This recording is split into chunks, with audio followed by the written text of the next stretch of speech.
যুক্তরাষ্ট্রের আলাস্কায় একটি প্রত্যন্ত বিমান ঘাঁটির কাছে চার্টার্ড বিমান বিধ্বস্ত হয়ে বিমানে থাকা ৮ জনের মধ্যে সবাই নিহত হয়েছেন। বৃহস্পতিবার স্থানীয় সময় দুপুরের দিকে কেপ নিউয়েনহামের কাছে এই দুর্ঘটনা ঘটে বলে জানিয়েছে মার্কিন বিমান বাহিনী।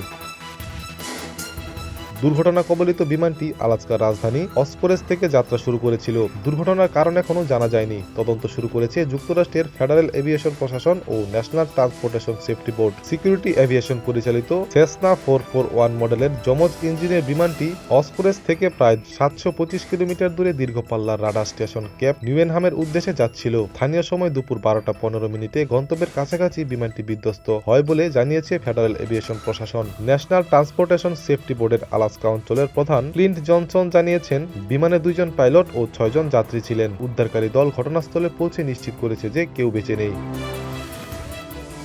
যুক্তরাষ্ট্রের সেনাবাহিনীর ক্রপস অফ ইঞ্জিনিয়ার্স জানিয়েছে, নিহতদের মধ্যে তাদের ২ জন কর্মী ছিলেন এবং বিমানটি তাদেরই চার্টার করা ছিল। নিহতদের পরিচয় স্বজনদের জানানোর পর প্রকাশ করা হবে বলে জানানো হয়েছে। আলাস্কান কমান্ডের প্রধান লেফটেন্যান্ট জেনারেল রবার্ট ডেভিস এক বিবৃতিতে বলেন, নিহতরা কঠিন পরিবেশে গুরুত্বপূর্ণ দায়িত্ব পালনরত নিবেদিত প্রাণ পেশাজীবী ছিলেন। এটি সামরিক পরিবার ও সংশ্লিষ্ট সম্প্রদায়ের জন্য এক বিপর্যয়কর ক্ষতি বলে মন্তব্য করেন তিনি। কেপ নিউয়েনহাম দীর্ঘপাল্লা রাডার স্টেশনটি আলাস্কা রাডার সিস্টেমের অংশ, যা আলাস্কার আকাশসীমায় চলাচলকারী বিমান নজরদারির জন্য ব্যবহৃত প্রত্যন্ত রাডার স্টেশনগুলোর একটি network. ATV USA international desk. ATV USA, বিশ্বজুড়ে বাঙালিয়ানা।